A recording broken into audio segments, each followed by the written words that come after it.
Okey. A'udzubillahi minasyaitonirrajim. Bismillahirrahmanirrahim. Assalamualaikum warahmatullahi wabarakatuh. Alhamdulillah rabbil alamin. Wassalatu wassalamu ala asyrafil anbiya'i wal mursalin wa ala alihi wa sahbihi ajma'in. Rabbi shrah li sadri wa yassir li amri wahlul 'uqdatam min lisani yafqahu qawli. Amma ba'd. Alhamdulillah. Pertama sekali terima kasihlah atas kesempatan semua ada. Asalnya kita kita bagi peluang lah kan, pagi tu boleh rehat, tapi tak ada apa, tak ada masalah. Jadi ada asalnya kita nak buat malam ni, tapi ada yang tak dapat datang, tak ada masalah, kita masih lagi boleh adakan kelas kita. Baik, seperti macam saya sebut tadi, kalau boleh adalah kat depan masing-masing ada kitab ni, berkenaan kita akan sambung lah pengajian kita untuk bab yang seterusnya insya-Allah. Baik. Okay, kita sambung tajuk yang seterusnya, Zawajihi Khadijah. Jadi boleh kalau saya sebut je nama ni minta tolong bacakan boleh? Ke semua dekat telefon ni? Okay, tak apa. Baik. Saya mula dulu lah. Bismillahirrahmanirrahim.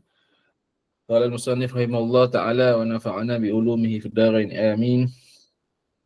Tajuk Zawajuhu Khadijah. Okay, baik.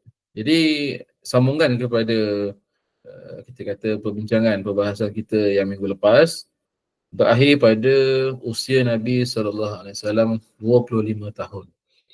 Iaitu ketika mana peristiwa yang pertamanya itu baginda pergi berdagang, membawa barang dagangan Sayyidatina Khadijah ke Syam. Itu kiranya kali kedua lah pada usia 25 tahun. Kali kedua baginda pergi ke Syam, bawa barang dagangan.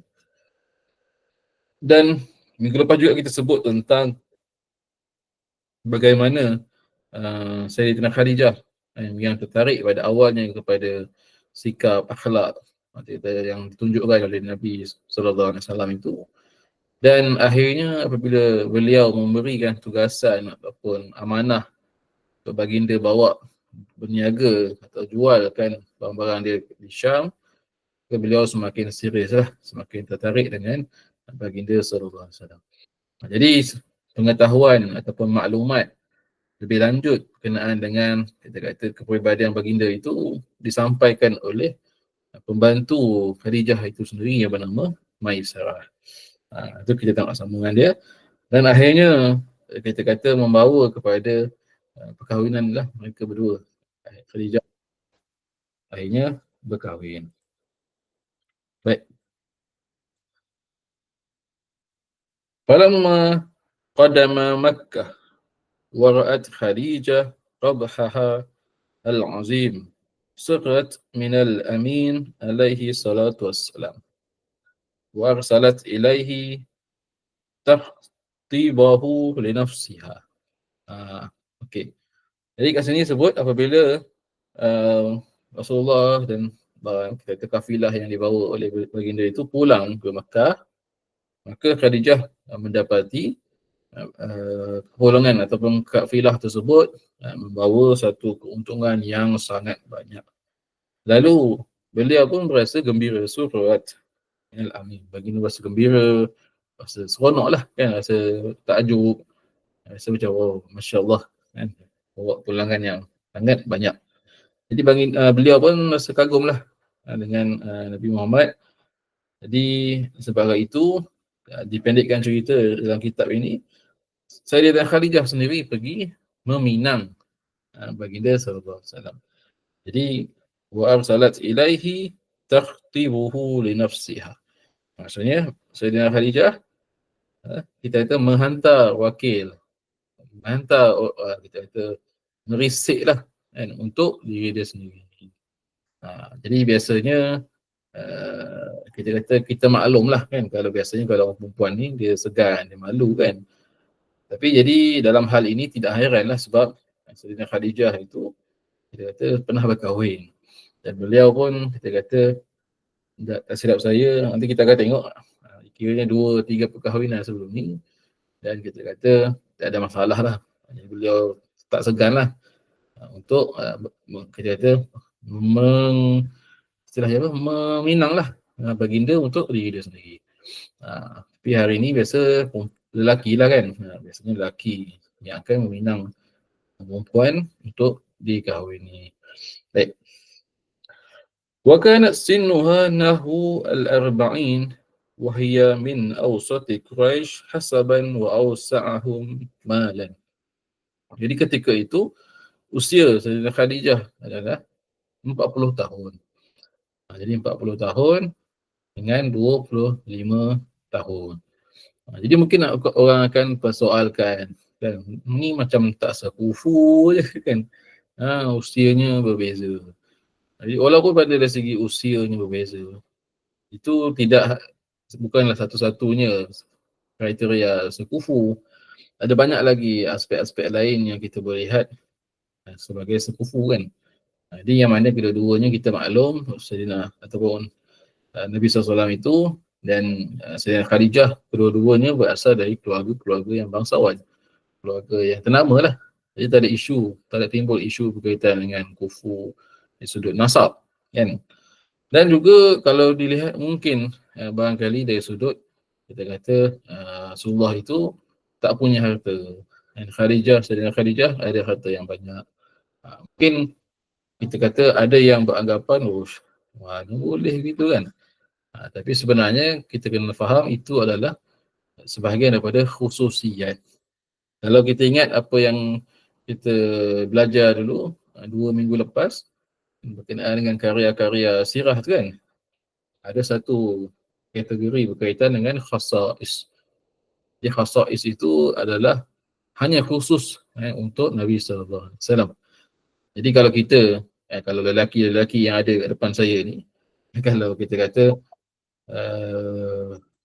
biasa-biasa je ataupun tak ada duit, atau istilahnya kewangannya belum stabil, tiba-tiba nak meminang orang gadis yang kaya, hari ni mungkin kena pertimbangkan baik-baik lah. Kan? Sebab khususiat seperti itu hanya ada pada Nabi SAW. Jadi ketika itu, kita kata kita jauh lah nak dibandingkan dengan baginda, maka sebagai orang biasa, faktor kewangan itu pun menjadi antara faktor yang perlu diambil berat berkaitan dengan sekufu. Kan? Baik. Jadi ketika itu Khadijah berusia 40 tahun dan baginda berusia 25 tahun. Jadi sebut kat sini Awsatu Quraisy hasaban wa awsa'ahum malan. Setelah Khadijah yang saya sebut tadi, keturunan yang mulia. Dia kata kaum Quraisy yang mulia. Kemudian hartanya yang banyak, luas, murah rezekinya. Faqama al-Amin alaihi salatu wassalam ma'a a'mamihi hatta dakhala ala ammiha Amru bin Asad.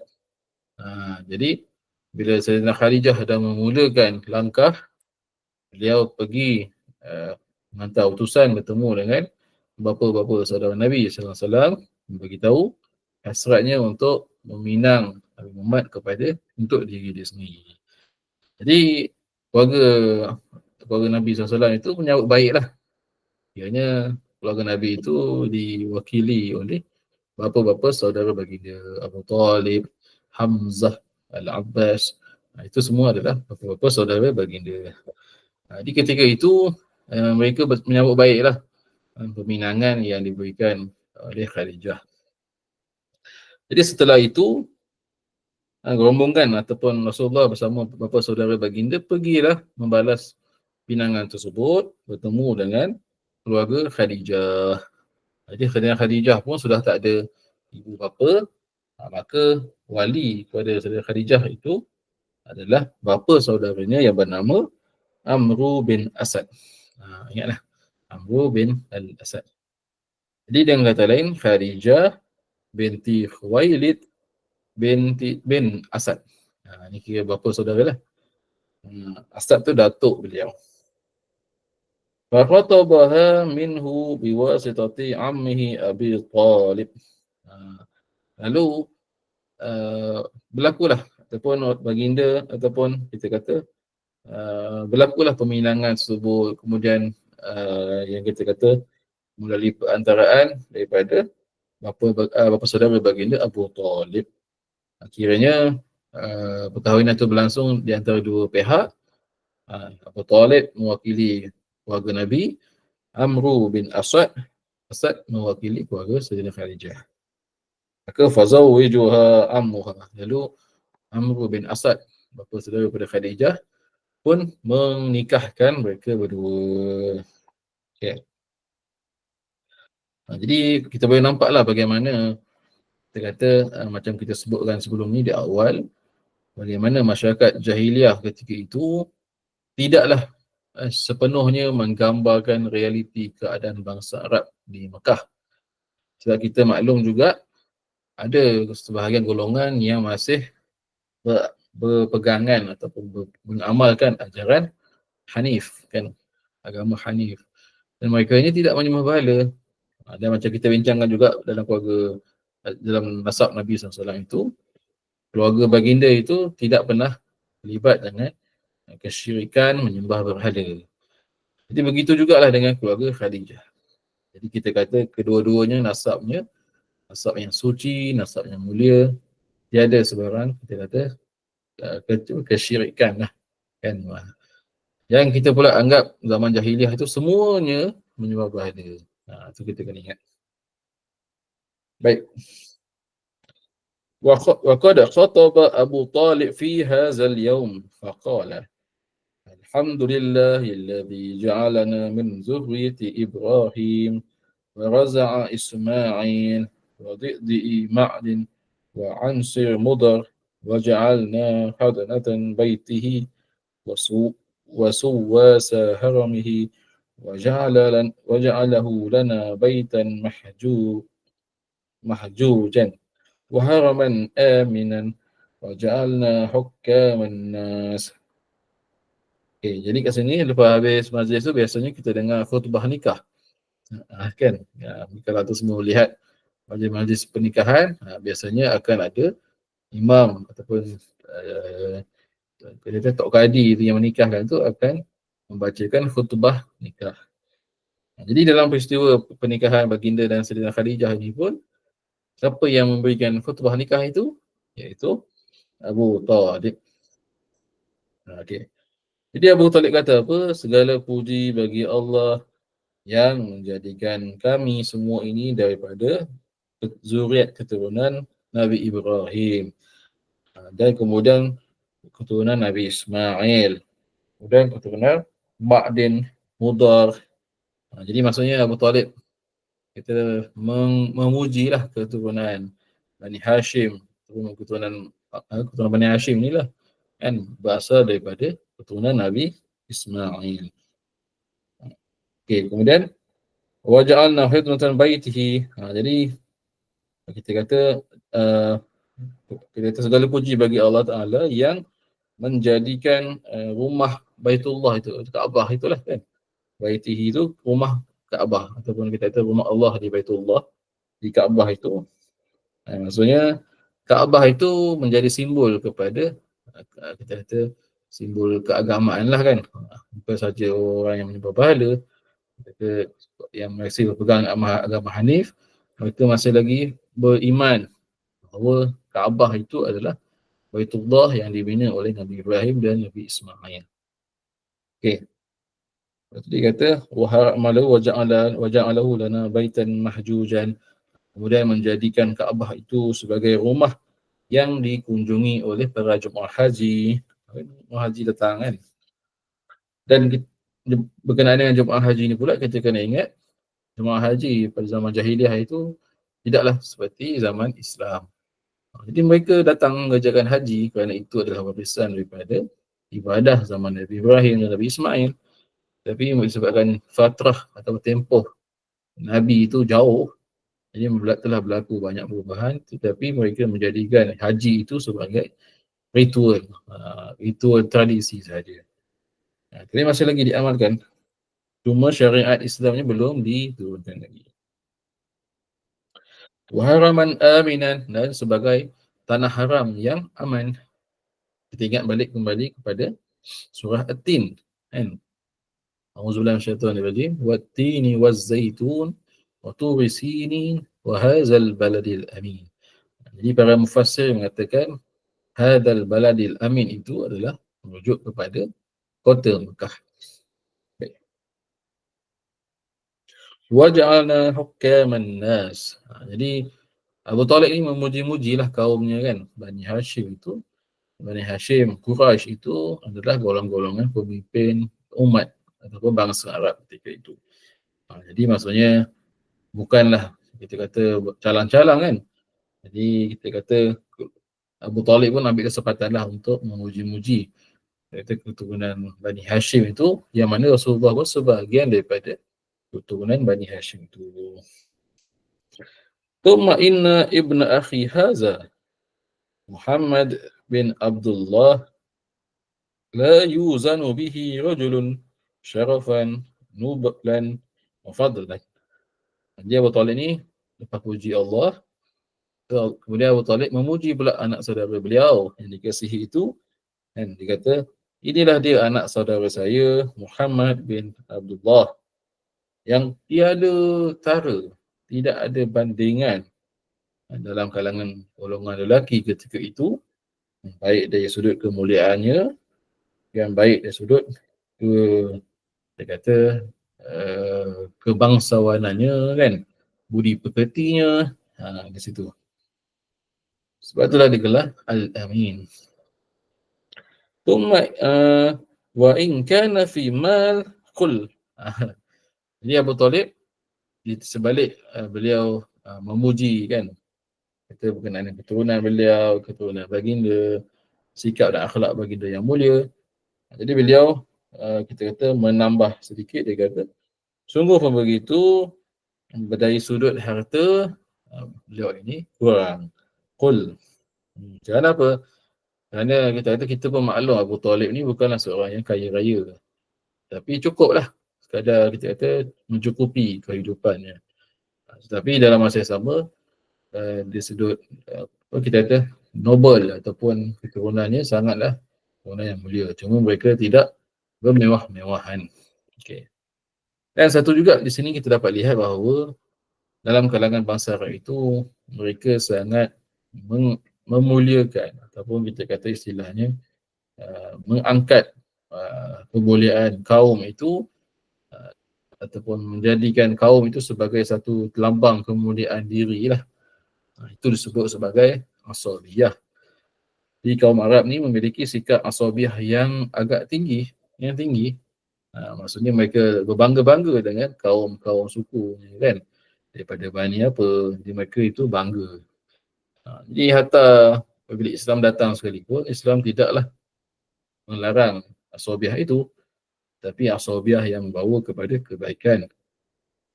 Sebagai bandingan, kalau kita tengok masa dalam peristiwa peperangan Fijar, dan bagaimana asabiyah itu yang dibawa kepada jalan betul-betul yang salah, dan berlaku peperangan Fijar.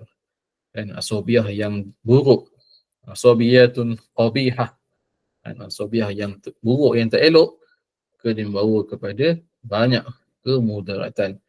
Adapun kalau asabiyah yang baik, memelihara nasab, memuliakan nasab keluarga yang baik-baik, mengutamakan nasab kan, memilih keluarga ataupun turunan yang baik-baik, maka itu tidak menjadi masalah.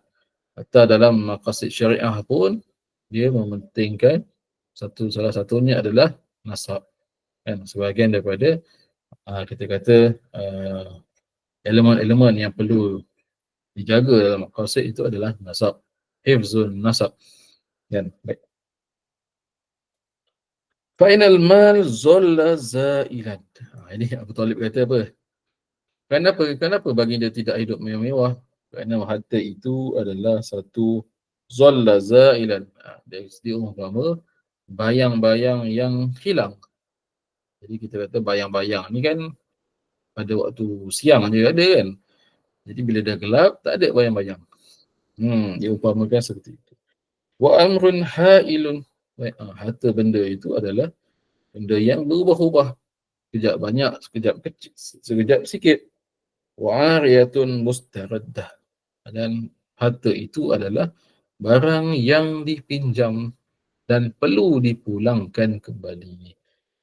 Jadi maka kat sini disebutkan bahawa walaupun kita maklum keluarga Khadijah tu sendiri seorang yang kaya tu kan.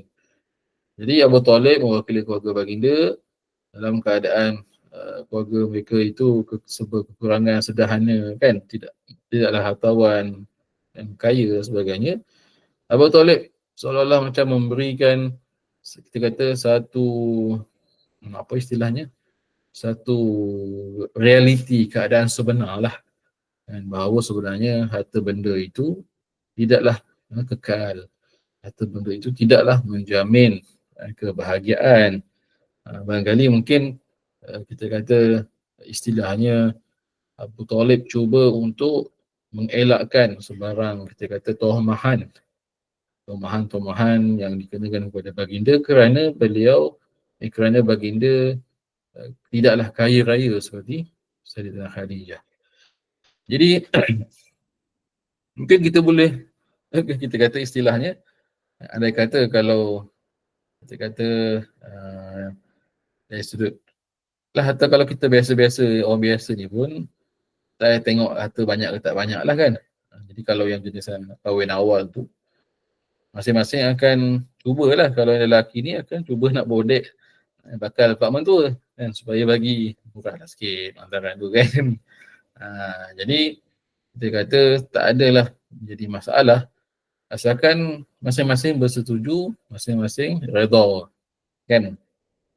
Dan itulah sebenarnya lebih utama.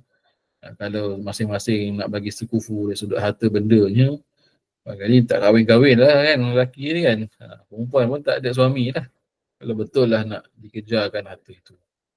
Jadi kita dapat lihat dalam sini adalah berlaku satu yang kita boleh faham, perundingan dan nego. Abu Talib menceritakan realiti keadaan keluarga beliau, keluarga Nabi SAW, supaya keluarga Sayyidina Khadijah tidak memberikan harapan yang berlebih-lebihan. Kan? Itu sebab dia. Itu kenapa Abu Talib cerita jelas-jelas. Dan sebagai selingan juga dalam, kita boleh aplikasi jugalah. Ya, antum semua ni kan masih lagi belajar ni. Nanti kalau dah bersedia untuk mendirikan rumah tangga, bagi tahu jelas-jelas pada bakal isteri tu. Kan? Jangan duk sembunyi-sembunyi. Bagi tahu kalau kita tak ada duit, kita tak ada duit. Kalau kita ni tak kaya, cakap kita ni tak kaya kan. Jangan nak berjanji bulan dan bintang dan sebagainya. Jadi kawan tu pun percayalah. Sekali tengok-tengok, kena scam kat dia. Tak boleh lah begitu. Kalau kita tengah usaha, cakap tengah usaha. Kalau kita ada duit, cakap ada duit. Jangan duk kata ada duit, jangan panjang. Tapi tiap-tiap hari duit abokai. Tak boleh juga. Bahaya. Jadi kita mulakan kita pembinaan keluarga itu biarlah dengan kejujuran dan keredaan masing-masing. Jadi bila dah kahwin tak sekufu, walaizubillah lah, ambil keputusan bercerai pula. Baik.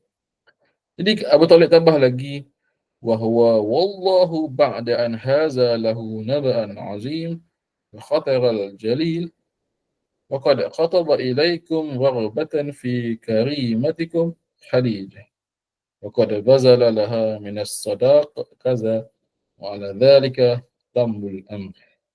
Maka kata selepas daripada khutbah yang disampaikan oleh Abu Talib itu, maka kat situlah kita melihat bahawa diserahkanlah mahar. Lalu cuma tak sebutkan di sini.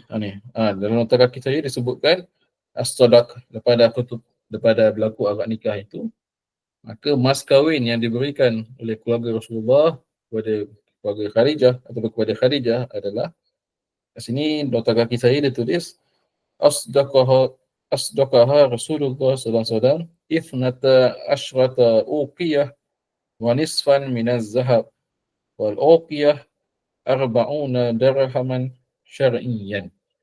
Jadi mas kahwin yang diberikan oleh baginda kepada Khadijah adalah sebanyak isnata asyarah, 12 uqiyah, setengah, wan nisfu. Jadi satu uqiyah itu, satu uqiyah saja. Uqiyah. Dia sukatan untuk emas. Uqiyah ni sini adalah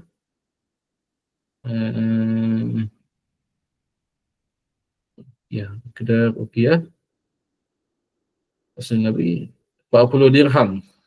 Satu Uqiyah bermaksud 40 dirham. Ha.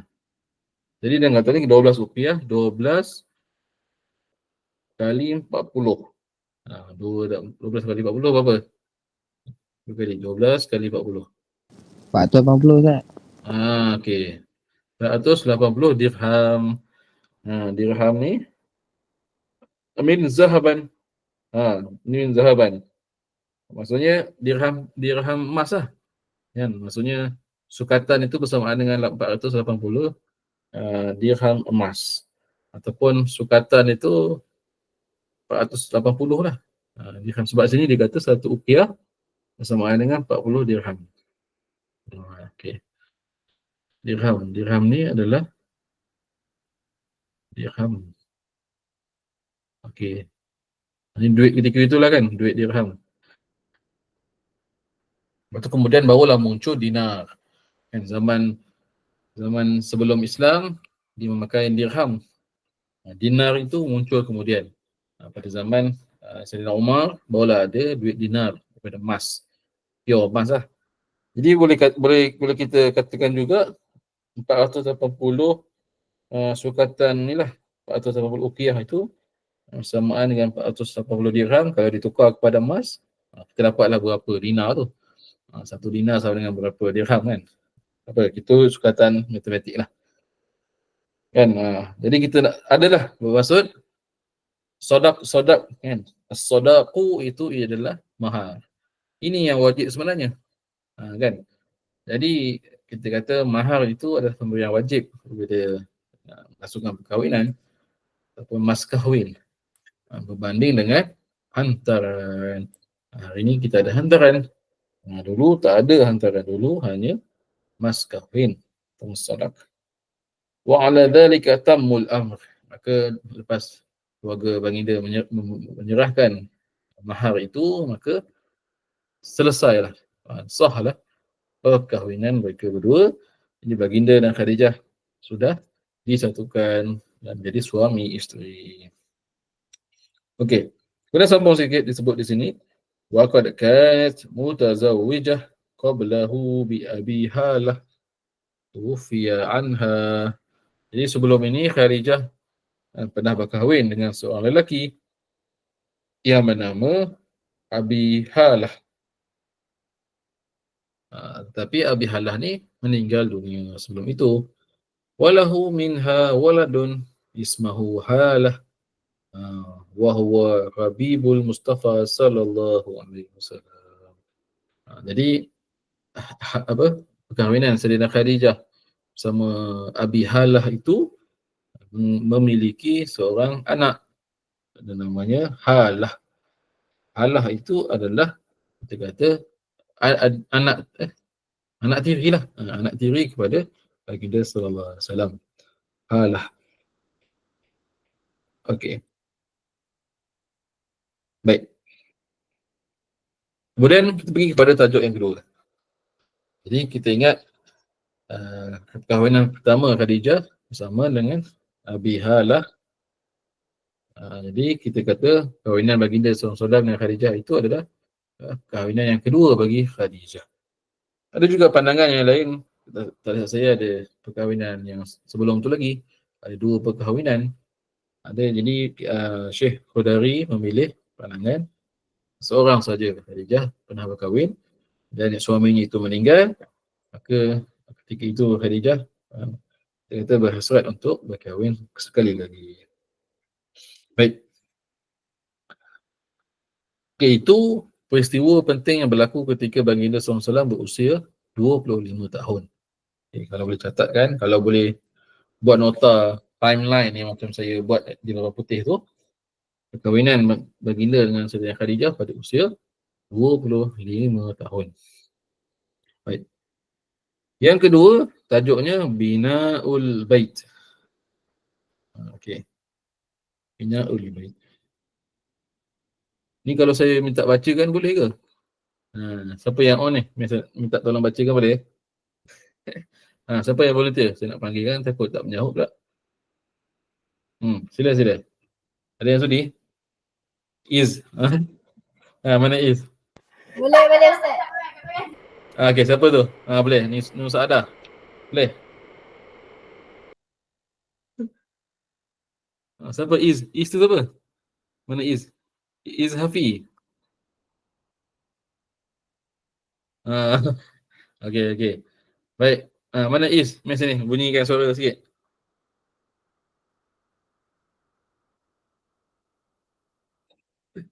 Ya. Mana Is? Tak bunyi pun. Assalamualaikum Ustaz. Waalaikumsalam. Okey. Terima kasih. Okey. Boleh baca yang Binaul Bait sampai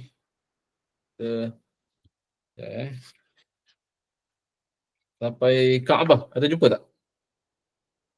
Ayat dia wa banu alaihi jidaran kasiran alamatu ala annahu min Kaabah. Ada tak? Panjang tu. Dua perenggan Ustaz. Itulah saya punya ni tak ada perenggan. Di satu perenggan je saya punya ni. Masya-Allah. Cuba saya bagi dua lah kat dekat ayat dia yang ni. Mana? Walamma Ustaz kan? Sebelum dia. Kan sebelum dia Kaabah kan? Sebelum dekat bawah. Sebelum walama tu kan Kaabah. Ayuh. Betul tak? Kat saya Ustaz, dia perenggan pertama dia start walamma. Walama. Okey, perenggan pertama. Okey. Dia 1, 2, 3, 4, 5, 6, 7, 8, 9, 10, 11, 12, 13, 14. Kalau 14 baris kat mana? Oh, yang walamma sebelum Kaabah tu, lepas Kaabah tu. Ya. Berarti sampai Kaabah. Nampak Ustaz. Boleh. Berarti sampai Kaabah tu. Okey, sila. Walamma balagtu sinnuhu Rasulullah sallallahu alaihi wasallam khamisan. Okey. Wasalasid sunnah. Ja'a silu jarafu fasadda'u jidaran al-Ka'bah ba'da tuhinuha min hariqu kana asabaha qabla fa'aradat Quraisy tu hadmuha liyarfa'uha wa yasqafuha fa innaha kanat radimah fawqu al-qamah fa ajtami'at qibailuhum lizalik walikanuhum habu adamiha limakaniha fi qulubihim faqala lahum al-wali bin al-Mughirah atariduna bidamiha al-islah am al-isa'ah qalu bal islah qala inna Allah la yahlikul muslihin wa syar'u yahdamu fatba'u wa hadamu hatta wasalu ila asas Ismail wa hunaka wajadu sihafan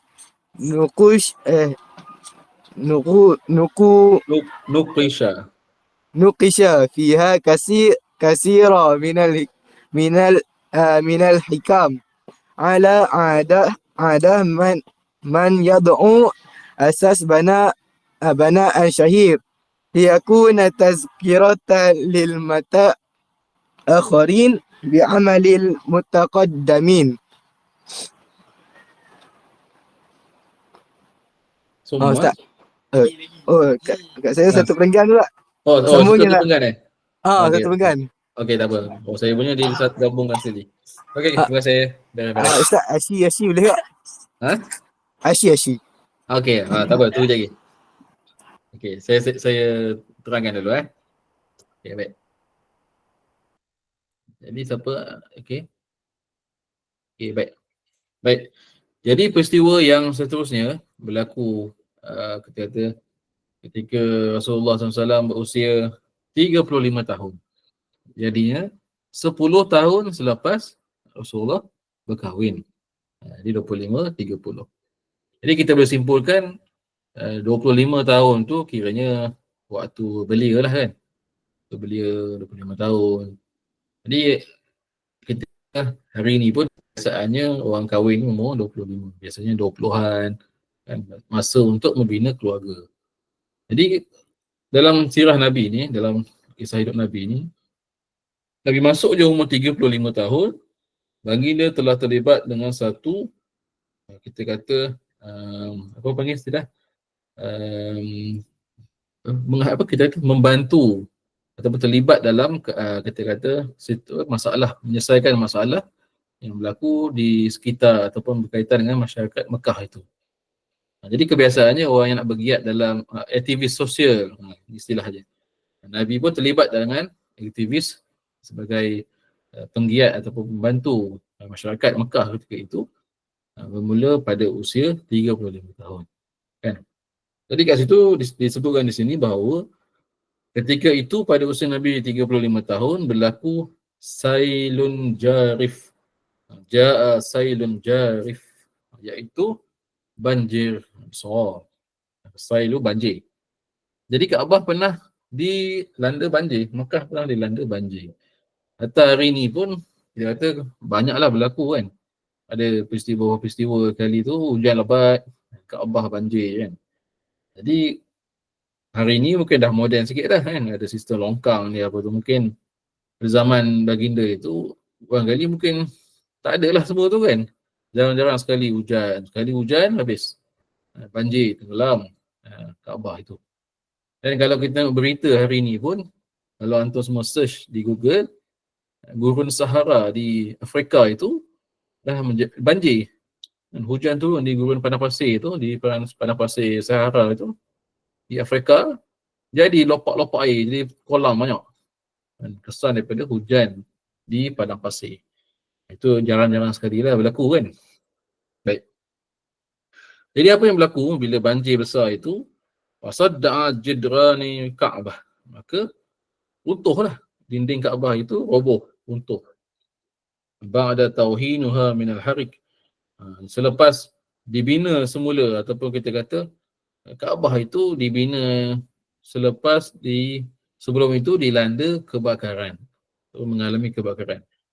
Dengan kata lain, baru je lepas bina balik akibat kebakaran, banjir pula, roboh lagi kan Kaabah itu.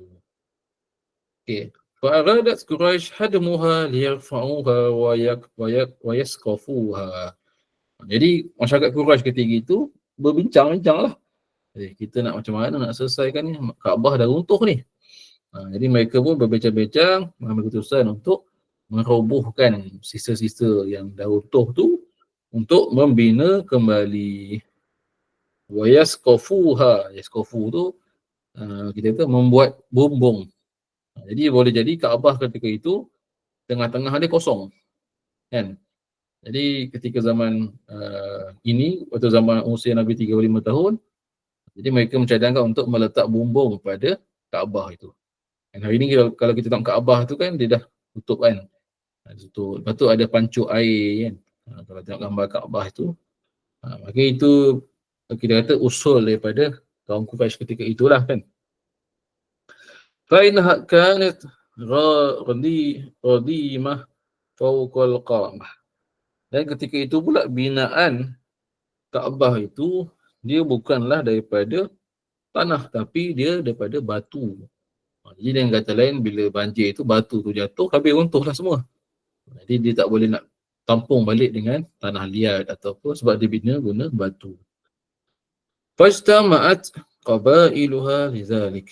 Maka telah bersepakatlah kaum Quraisy itu untuk membina kembali, merobohkan baki-baki runtuhan itu dan membina kembali Kaabah. Walakinnahum habu hadmuha fi makaniha fi qulubihim. Tetapi mereka itu istilahnya kita kata masih lagi kita kata bimbang lah, masih lagi macam apa, kita kata tak yakin lah kan, sebab inilah benda yang kita kata dianggap suci oleh kaum Arab Jahiliyah ketika itu. Mereka tetap anggap Baitullah itu suci, rumah Tuhan, rumah Allah, kan mereka anggap itu. Jadi mereka masih lagi masa gusar-gusar, ragu-ragu walaupun dah sepakat untuk merobohkannya. Faqala lahum Al-Walid bin Al-Mughirah, maka Al-Walid bin Al-Mughirah ni salah seorang pemuka Quraisy ketika itu dihormati, kan. Al-Walid ni kata apa? Turiduna bihadmiha islahan am isa'ah. Jadi dalam keadaan orang Quraisy ni ragu-ragu, rasa macam tak yakin. Jadi Al-Walid ni kata, dia kata direct je, dia kata, kamu nak robohkan ni islah ataupun isa'ah. Kamu nak buat kebaikan atau nak buat kemusnahan. Lalu orang Quraisy kata islah, bal al-islah. Bahkan kami ingin membuat pembaikan kepada Kaabah ini.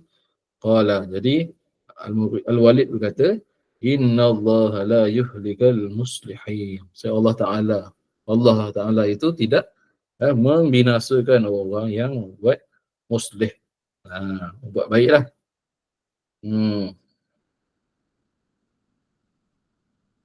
Okay. Wa syara'a yahdamu fataba'uhu wa hadamu hatta wasalu ila asas Ismail. Jadi setelah itu mereka pun mulalah proses merobohkan saki-baki binaan Kaabah itu, kan, sehinggalah kepada asasu Ismail. Asasu Ismail itu bermaksud adalah kita kata asas ataupun kita kata tapak asas pembinaan Kaabah pada zaman Nabi Ismail dan Nabi Ibrahim. Jadi kalau kita perasan ataupun kalau kita maklum, kan, berlaku perubahan saiz ataupun kebesaran Kaabah itu berbeza-beza ikut zaman. Jadi maka disebabkan itu, bila dirobohkan itu, rupanya saiz ataupun kawasan binaan Kaabah pada zaman Nabi Ibrahim dan Ismail itu lebih kecil daripada zaman apa yang Quraisy buat sebelum itu. Maka maksudnya kita boleh faham berlaku pembesaran lah, kan, diroboh-roboh sampai nampak, oh ini tapak asas dia, masih lagi ada, kan. Sebab tu kalau kita tengok di sekarang ni di Kaabah ada satu tempat nama dia Hijr Ismail, kan, Hijr Ismail, tempat yang ada batu tembok melengkung, kan, itu Hijr Ismail, tempat yang dikatakan di situlah kita kata tempat Nabi Ismail, Nabi Ibrahim berdiri ketika nak membina Kaabah itu, Hijr Ismail. Ada pendapat yang mengatakan macam-macam lah pandangan yang mengatakan itu tempat mereka berdiri, ada yang mengatakan itu tempat mereka berehat di situ, kan, so nak membina Kaabah itu. Okey. Wa hunaka wajadu suhafan nuqisha fiha kathirun min al-hukam. Jadi bila sampai di kawasan atau Hijr Ismail itu, nampaklah orang Quraisy ni nampaklah pada macam kesan-kesan batu yang lama itu, kan. Ada banyaklah ukiran-ukiran ataupun yang kita kata tulisan-tulisan yang diukir pada batu itulah oleh para pemimpin-pemimpin yang lalu. Maksudnya benda tu menjadi macam kita kata artifak lah, kan. Ada kesan-kesan ukiran pada batu tersebut, dan barangkali mungkin itu kali pertama kaum Quraisy melihat benda itu. Sebelum ni mereka menjaga je, kan. Jadi bila dirobohkan balik, dia nampaklah, oh ini tinggalan-tinggalan pada zaman Nabi Ibrahim dan Nabi Ismail. Ala adatan man yad'u asasal bina' syahir la yakuna tazkiratan lil mutaakhirin bi amalil mutaqaddimin. Jadi itu adalah menjadi kebiasaan lah kaum-kaum terdahulu. Kalau dia kata siapa yang terlibat ataupun membina terlibat dalam pembinaan Kaabah itu, mereka akan tinggalkanlah macam catatan di batu-batu yang lama itu, supaya generasi yang akan datang boleh dapat tahulah, oh ini pernah dibina oleh tahun sekian tahun.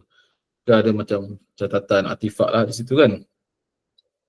Dia amal lil mutaqaddimi. Dia orang yang kemudian akan dapat tahulah apa yang telah jasa dan sumbangan kepada pembinaan Kaabah itu oleh generasi-generasi yang sebelum itu, yang lalu lah. Okey. Baik, siapa tadi? Siapa yang nak baca tadi? Wafi. Mana Wafi?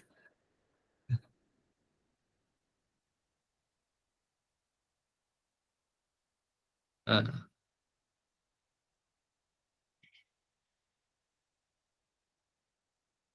Wafi dah tak ada ni. Siapa? Siapa yang ni? Siapa yang nak ni? Sukarela nak baca? Sila. Wafi. Mana Wafi? Wafi tak ada bunyi pun. Ya, Wirdani.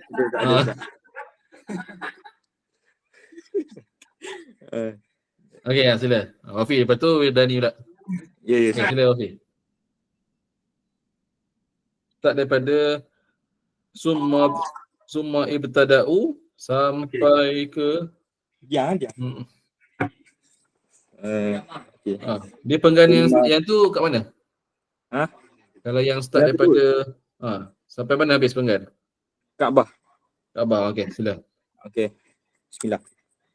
Thumma ibtada'u fi al-bana wa a'du lidzalik nafaqah laisa fiha maharu baghya wala bai'un riba wa ja'ala ashraf min qarish yahmaluna al-hajarah ala a'naqahum wa kana al-abas Rasulullah sallallahu alaihi wasallam fi man yahmalu wa kana alladhi yulyu al-bana najaru rumi ismuhu bakum. Tak ya gelap. Bakum. Waqad khasas likulli rakun juma'ah min al-izama Al-unzama. yang tiluna ilaiha al-hijarah waqad daqat bahum an-nafaqah at-tibah an itmamah ala qawaid Ismail wa akhraju minha al-hijr wa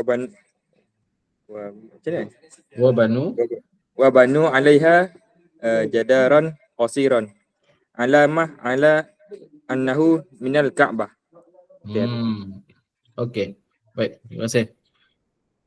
Jadi proses yang seterusnya. Tadi kita tahu berlaku banjir besar. Jadi orang Quraisy semua nak robohkan binaan yang lama itu, nak dibina kembali.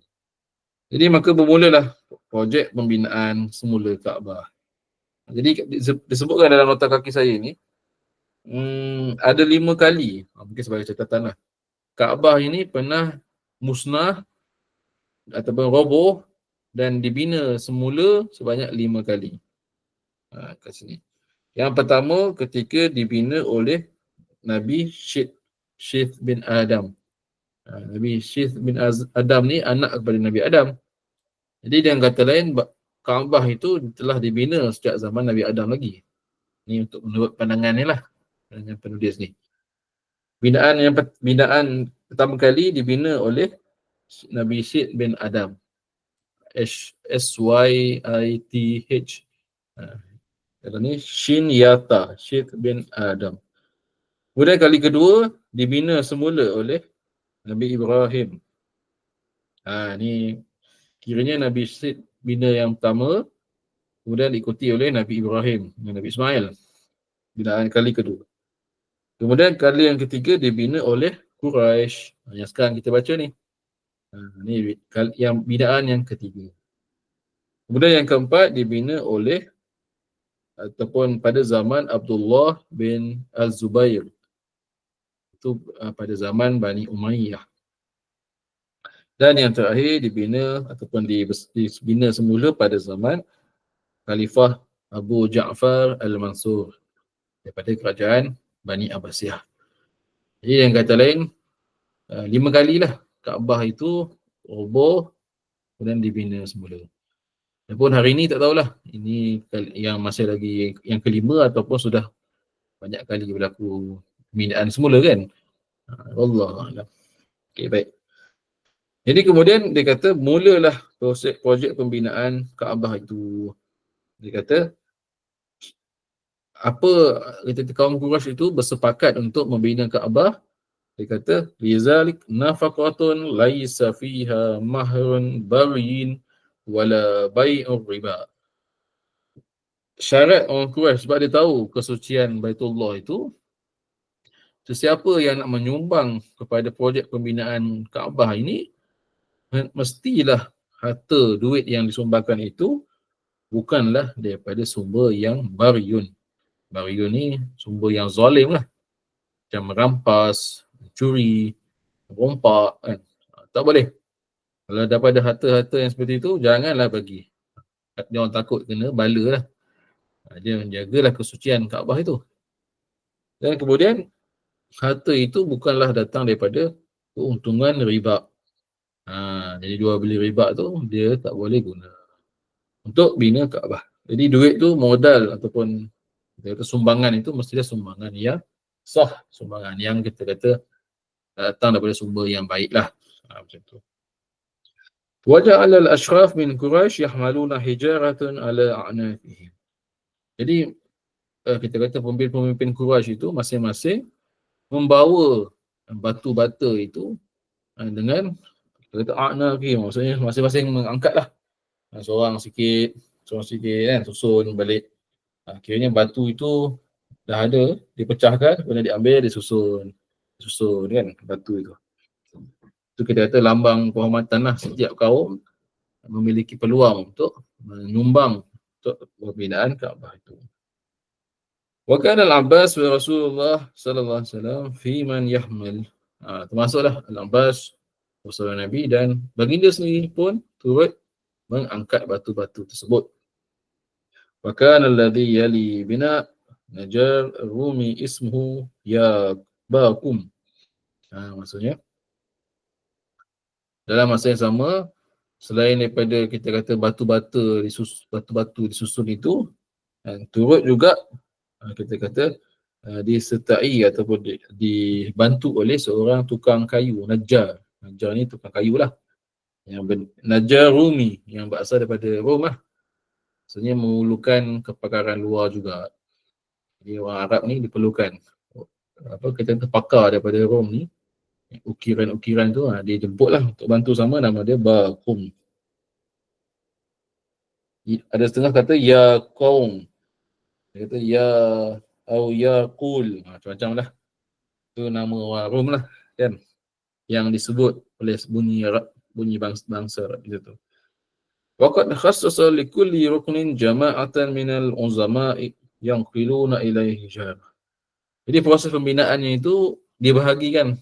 Maksudnya satu kawasan ni, ini kaum yang tertentu. Kawasan belah selatan, kaum yang tertentu. Itu cara pembahagian mereka. Supaya masing-masing dapat merasai ada peluang untuk meletakkan batu hajar atau batu Kaabah itu. Waqad daqat bihim an-nafaqah at-tayyibah an itmamihi ala qawaid Ismail wa akhriju minha al-hijr wa banu alaihi jidaran qasiran alamatu ala annahu minal Ka'bah. Tetapi dalam proses pembinaan tersebut ada satu bahagian yang tak cukup. Ini tadi saya sebutkan tadi tentang hijr Ismail. Tadi saya sebut itu ada tempat Nabi Ibrahim, Nabi Ismail. Tapi kalau dalam kitab ni maksudnya yang ni betul lah. Jadi dalam kitab ni kata sebenarnya hijr Ismail itu adalah sebahagian daripada binaan Kaabah. Tetapi tak cukup batu yang nak sampai ke kawasan hijr Ismail itu. Jadi dia jadi macam terselang lah situ kan. Jadi batu tu macam terpisah. Jadi hijr Ismail itu macam terpisah lah sebabkan batu tak cukup. Fa'akhraju minha al-hijr. Maka kat situlah dibuatkan satu macam tembok hijr, macam kita kata tanda lah. Okey, sebab apa? Sebab apa dia buat hijr Ismail tu? Kerana sebagai tanda bahawa itu adalah sebahagian daripada Kaabah. Jadi dengan kata lain, hijab Ismail itu sebenarnya sebahagian daripada Kaabah, maka Kaabah tu lagi besar lah kan. Sekejap. Kita tengok gambar.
Nampak tak gambar tu?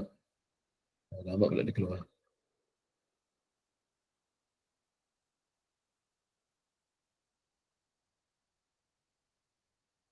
Okey. Okey, ni hijab Ismail yang ada lekuk tu. Ni hijab Ismail. Sebenarnya Kaabah tu lagi besar lah maksudnya. Kan? Dia besar, kawasan dia luas sampai hijab Ismail ni. Tapi dia sebabkan tak cukup, maka kat situ dia buat tanda. Okey. Baik. Siapa nak baca ni? Okey.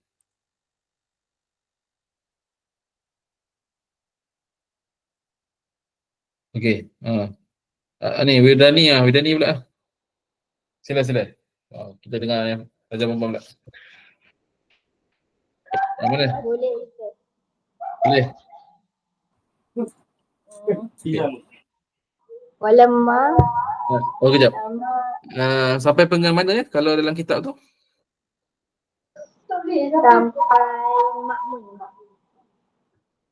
Mana? Sampai Al-Amin Ma'mun sallallahu alaihi wasallam. Al-Amin. Okey, kejap mana? Saya cari ya. Al-Amin Ma'mun alaihi salatu wasalam. Okey. Sekejap. Okey, silakan. Walamma tama al-bina thamaniyata asyara zira'an bihaitsu zida fihi an asila tis'ata azri'un wa ra'a al-bab anil ard bihaitsu la yus'adu ilaihi illa bidarji aradu wada'a al-hajar al-aswad mawdi'uhu Mauduh.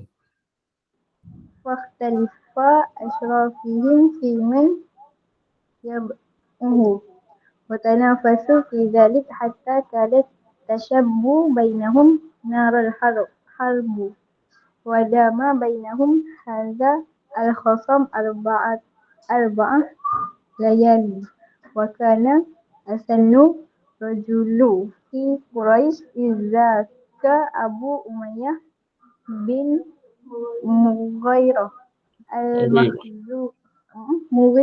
المخزومي عمو خالد بن الوليد فقال لهم يا قوم لا تختلفوا وحكموا بينكم من ترضون بحكمه فقالوا نكل الأمر لأول داخل فكان هذا الداخل هو الأمين المأمون صلى الله عليه وسلم. Okey, baik, terima kasih. Jadi detail juga ni kita tahu tentang bagaimana peristiwa pembinaan Kaabah tu kan. Baik, terima kasih. Okey, jadi setelah dah siap dibina, walamma tamal bina 18 hasta tinggilah. Bihaisu yazidu fihi an asli tis'ata azra. Jadi asalnya 9 hasta saja. Tapi ditambah jadi 18 hasta. So lagi tinggi lah kan.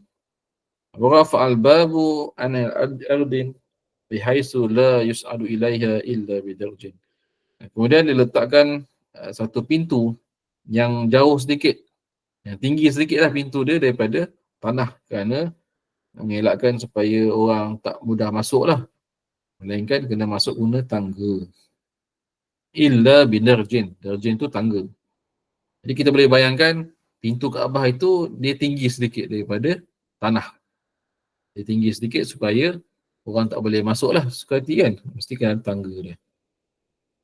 Kemudian sampai kepada peristiwa perkara yang paling penting, iaitu aradu wad'ul hajar aswad maudhi'ih. Jadi mereka nak meletakkan hajarul aswad. Okey. Jadi ini sekarang ni berkaitan dengan hajarul aswad pula. Kan, macam mana peristiwa ni yang kita kata menjadi bukti, kita kata kemuliaan, terbukti kebijaksanaan Nabi sallallahu alaihi wasallam. Jadi disebabkan isu nak meletakkan hajarul aswad itu, fakhtalafa ashrafuhum fi man yada'. Jadi siapa yang berhak. Jadi sebab sebelum ni masing-masing kaum, ketua kabilah itu ada hak masing-masing. Masing-masing ada bahagian masing-masing. Tapi hajarul aswad ni siapa takkan nak pecahkan hajarul aswad tu seorang sikit pula kan. Jadi kat situ berlaku konflik pula. Jadi daripada situlah mereka berbincang-bincang dan sebagainya. Akhirnya hampir-hampir kita kata perselisihan itu wa tanafasu fi zalika hatta kadat tashabbu bainahum narul harb. Hampir-hampir nak berlaku perang lagi sekali. Bukan boleh bermain orang Arab ni kan. Benda-benda sikit-sikit tu boleh mencetuskan peperangan. Jadi ketika itulah kata perselisihan itu disebutkan wadama bainahum hadzal khisam arba'u layali. 4 malam. 4 hari 4 malam mereka tak jumpa macam mana nak selesaikan masalah ini. Wa kana asinnu rajulan fi Quraisy idzaka Abu Umayyah bin Al-Mughirah Al-Makhzum.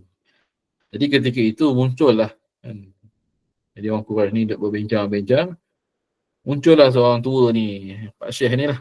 Apa dia? Abu Umayyah bin Al-Mughirah Al-Makhzumi.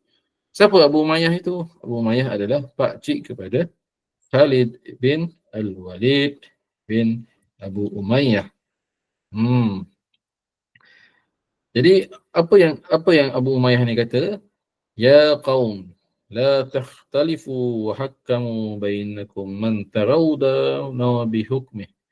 Janganlah kamu berselisih, janganlah kamu bergaduh.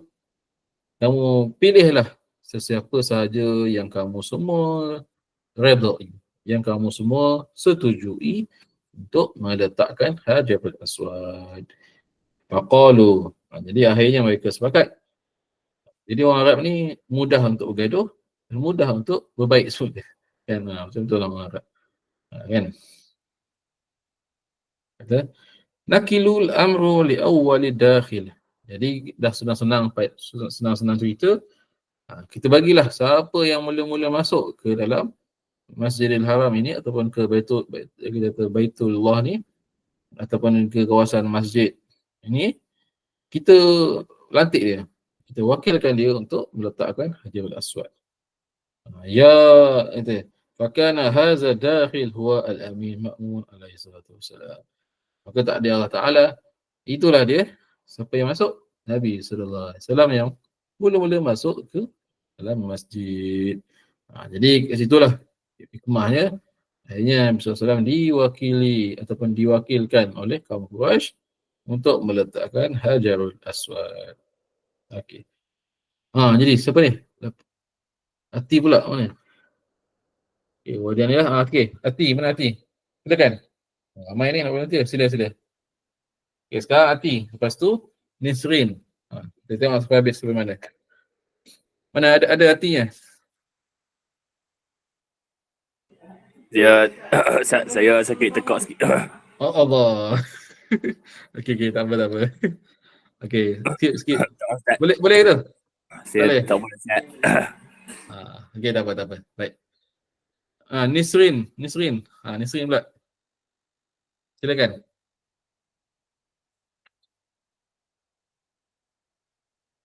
Ada Nisrin?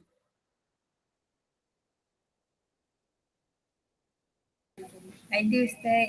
Okey, silakan. Itu kalau dalam buku tu panjang sampai mana? Sampai fihi. Sampai mana? Fihi. Wa wada'afu fihi.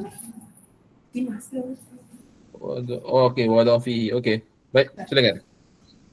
Fa'atamanna al-jami' lahu liman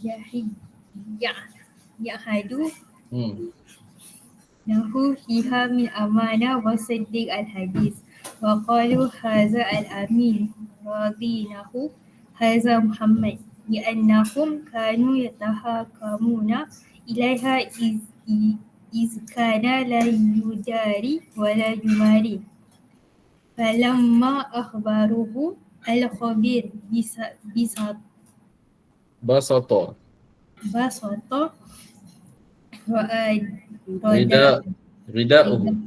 rida'uhu wa qala la ta'khazu kull qabilah binahiyah min as-sawab summa wada'a fihi al-hajar wa amaruhum birafahu hatta intahu ila mawadhi'u fa akhadhahu wa wada'ahu fihi.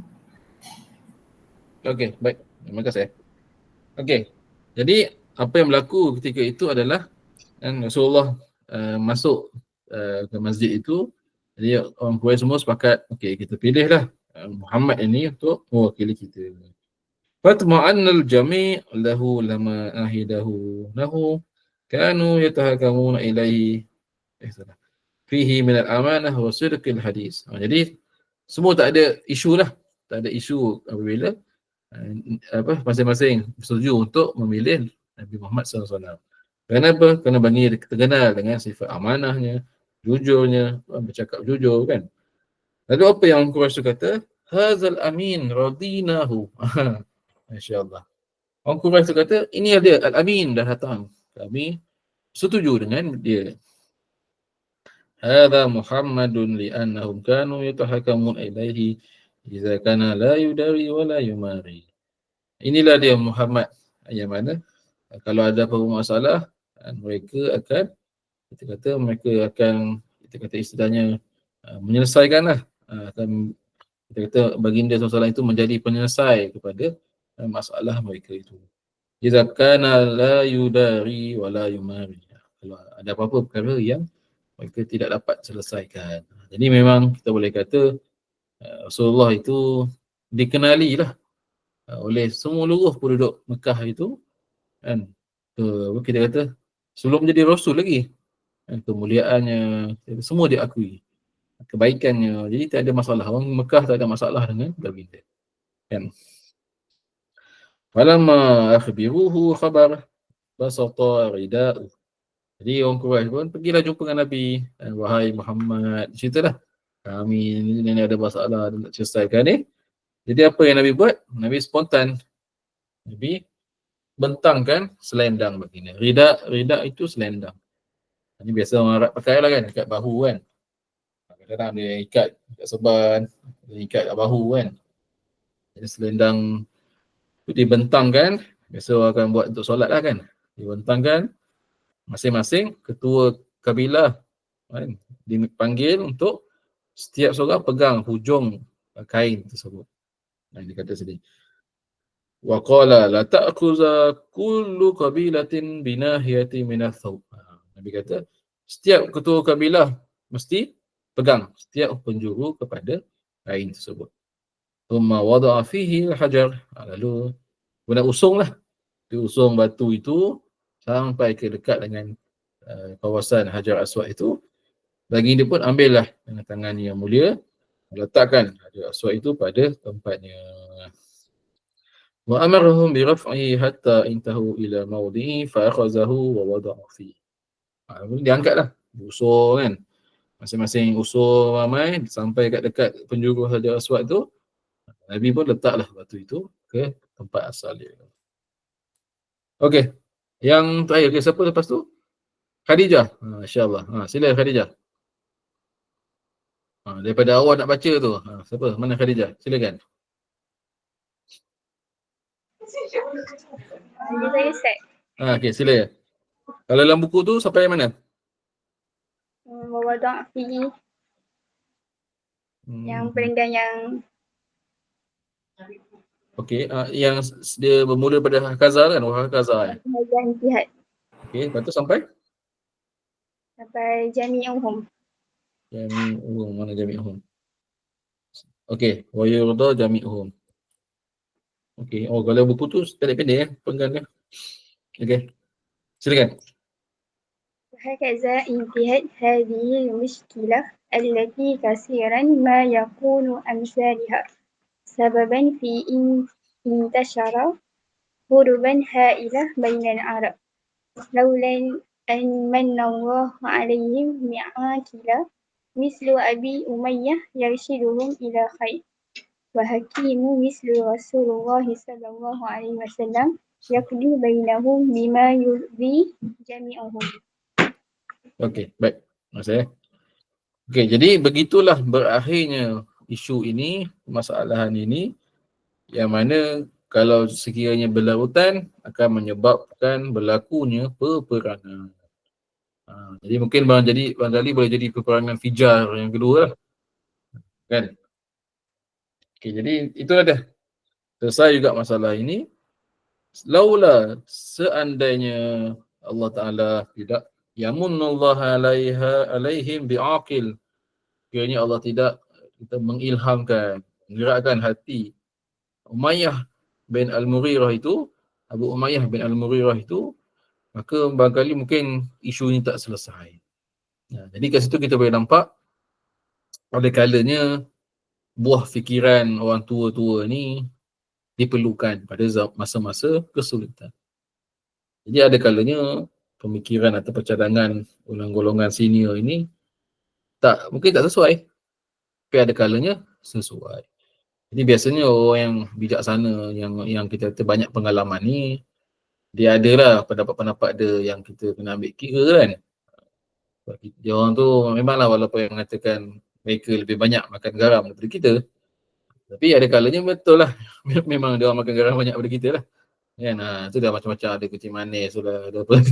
Tapi katanya mereka lebih merasai lah pengalaman hidup tu lebih banyak daripada kita. Jadi ada kalanya penyelesaian itu ada pada buah fikiran. Tidak cukup hanya setakat itu saja, dibantu ataupun diselesaikan juga oleh kita kata orang muda yang bijaksana. Siapa lagi kalau bukan Nabi SAW. Jadi kiranya orang tua dengan orang muda ni tak boleh bergaduh. Orang tua dengan orang muda kena sama-sama bekerjasama.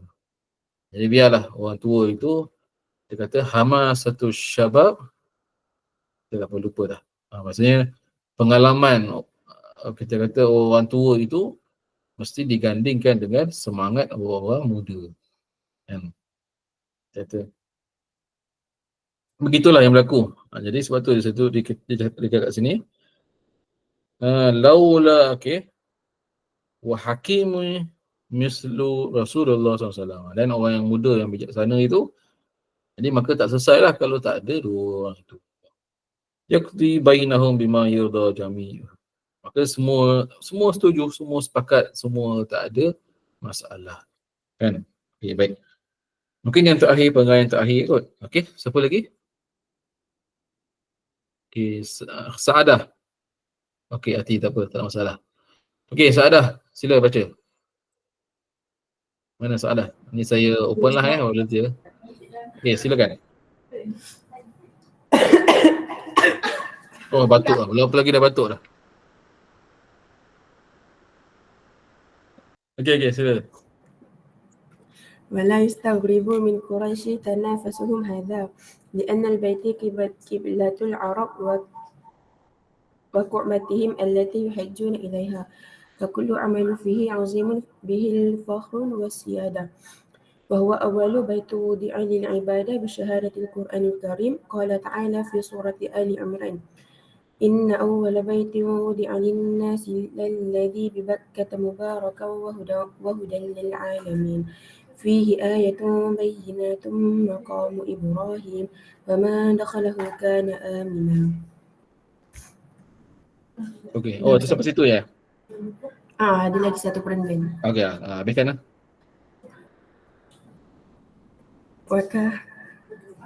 وكان يلي أمره بعد ولد إسماعيل قبيلة جرهم فلما بغوا وظلموا من دخل مكة اجتمعت عليهم خزاعة وأجلوهم عن البيت ووليته خزاعة حينا من الدهر ثم أخذته منهم قريش في عهد قصي بن كلاب وبسببه أمينوا في بلادهم فكانت قبائل العرب تباتها بهم وإذا اهتموا به كان حسنا أمينا من اعتداء العالم وامتن الله عليهم بذلك في تنزيله فقال في سورة العنكبوت أولم يروا أنا جعلنا حرما آمنا ويتخطف الناس من حولهم.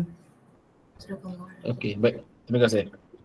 Jadi untuk yang terakhir, kisah berkenaan dengan pembinaan Kaabah itu, wala yastaghabu min Quraisy tanafasuhum. Maka tidak menjadi hairan ataupun tidak peliklah kenapa orang Quraisy itu berlumba-lumba untuk terlibat dalam projek pembinaan Kaabah.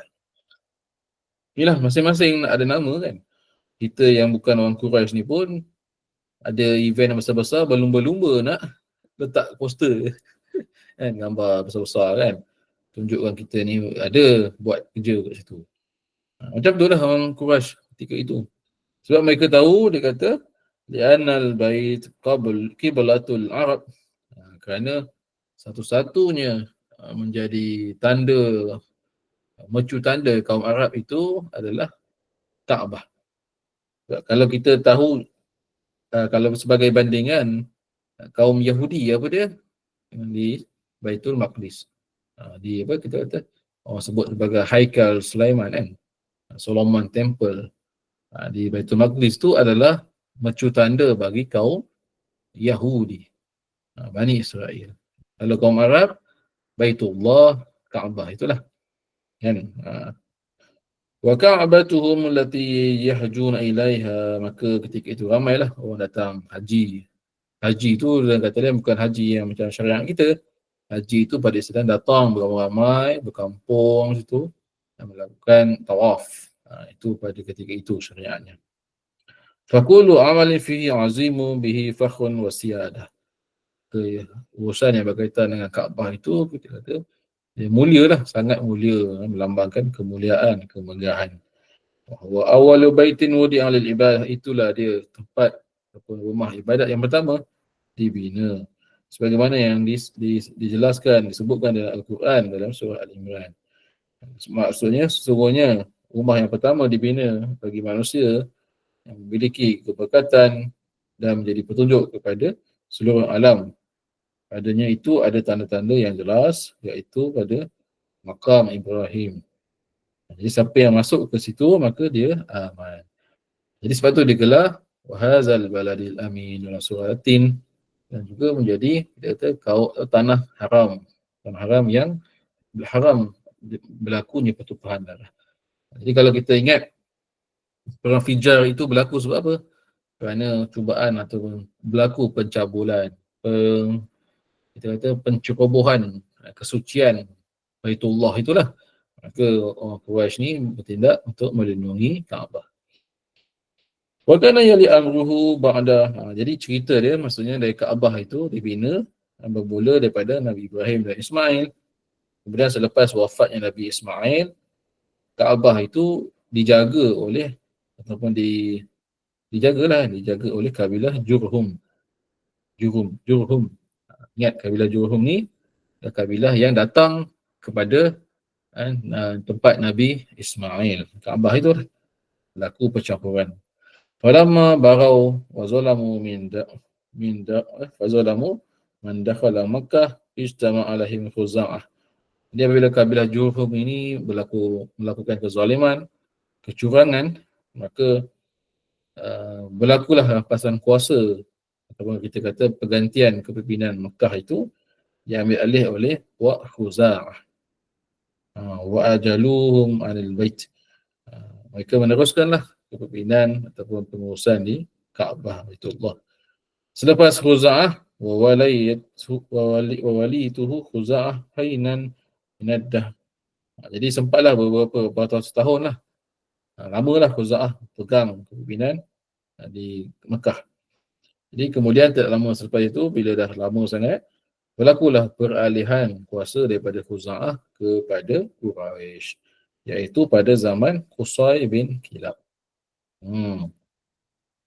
Jadi pada zaman Qusay bin Kilab, yang Nabi itu, kalau kita tengok balik silsilah Nabi SAW itu, jadi Qusay itu berjaya mendapatkan kepimpinan kota Mekah. Kan? Jadi kat situ, wasibwa bisababihi amanu fi biladihim fakanat qabailul Arab tuhabahu. Maka sebabkan itulah kaum Arab ketika itu masing-masing berusaha untuk memelihara prestige ataupun kita kata kemuliaan sebagai penjaga kepada Baitullah.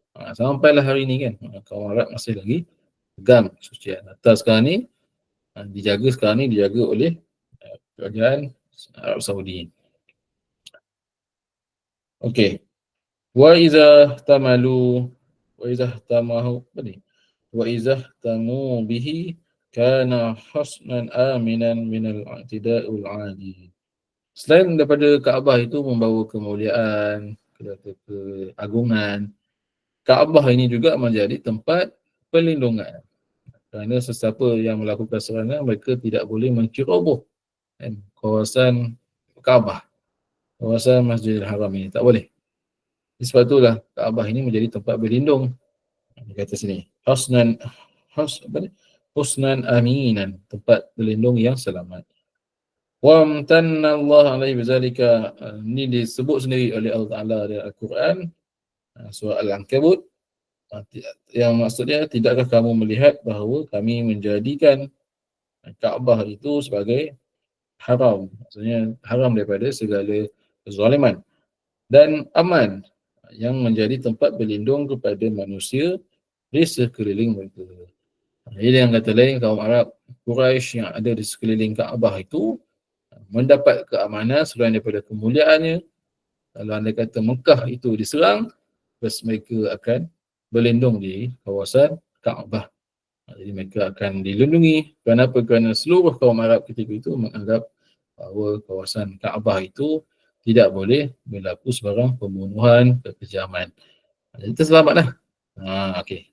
Itulah kenapa Allah katakan haraman aminan. Baik. Okey.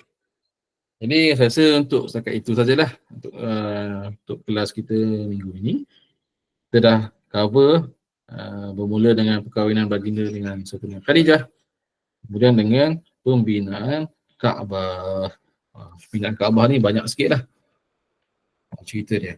Okey, jap saya nak share. Mungkin sebelum kita berakhir, saya ada satu video yang saya nak kongsikan lah. Ya, saya buka video, saya share.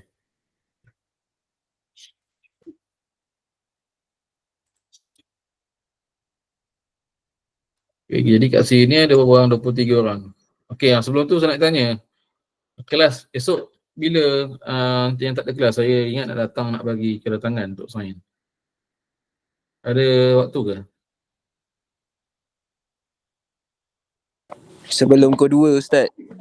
Sebelum pukul 2, okey. Itu saya nak jumpa kat mana tu? Kita bila kelas yang terakhir sebelum pukul 2 tu? Kelas tu esok kami start kelas pukul 2. Okey, maksudnya Satu. kalau pukul 1 saya boleh jumpa kat mana? Dekat bilik Ustaz ke macam mana? Nanti saya ambil.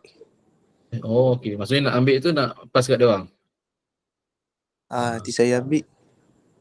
Pas kat dia orang. Kalau Jap. macam mana? Ustaz nak kita orang tanda tangan sekali semua esok ke macam mana? Boleh juga kalau Izlan Boleh, ambil. Lepas tu pas kat kawan-kawan lah kan. Lepas tu pulangkan saya boleh? Pulangkan kat Ustaz pukul berapa? Ke minggu depannya?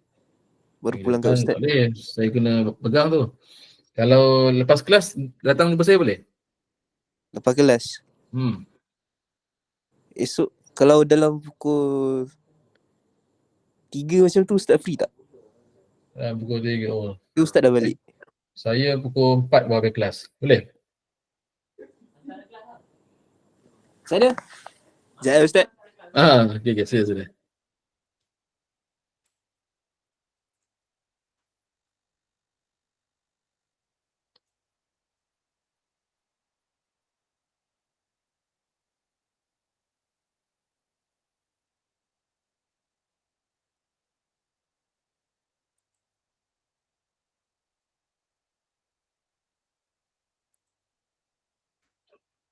Okay Ustaz, esok pukul 3 saya ambil kat Ustaz.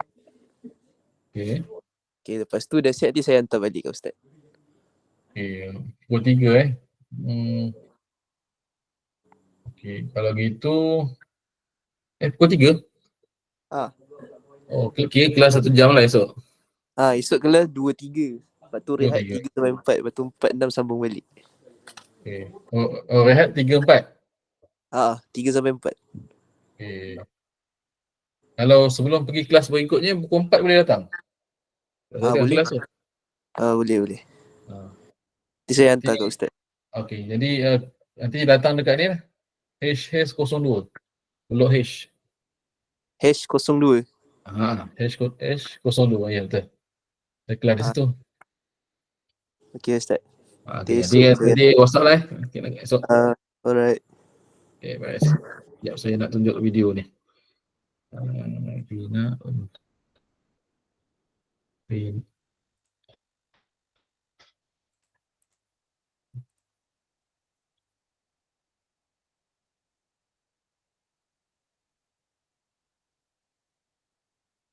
apalah. Saya share lah link ni. Nanti tengoklah dekat phone masing-masing. Ini ada satu video ni. Kisah bina Kaabah.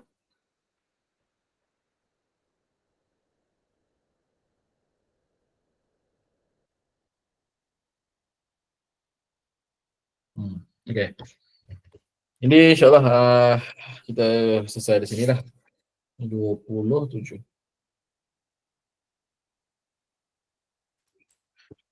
Okay, esok macam tadi saya tunggulah nanti Zizla datang, ambil kedatangan, lepas tu isi, lepas tu pulangkan dekat saya balik.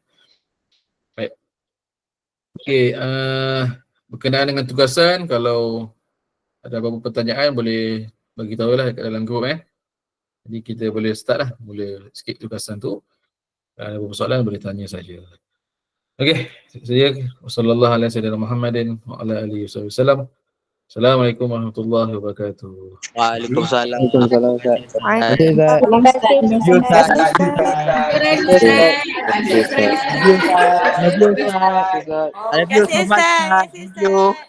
Okay. 22 orang tadi kan. Jadi ada 3 orang tak datang Selamat malam Ustaz. Selamat.